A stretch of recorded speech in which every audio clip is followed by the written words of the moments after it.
අම්මා ජීවන උයන් තෙරේ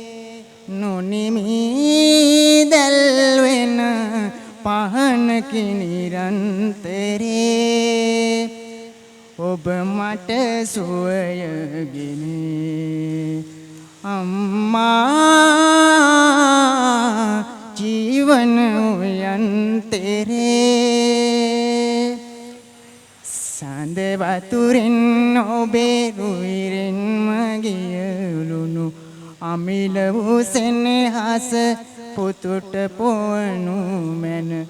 දිනි ගංගාවේ නොනිමිදි අඹ තුල මා තුරුලටගෙන නිවන් සරණු මැන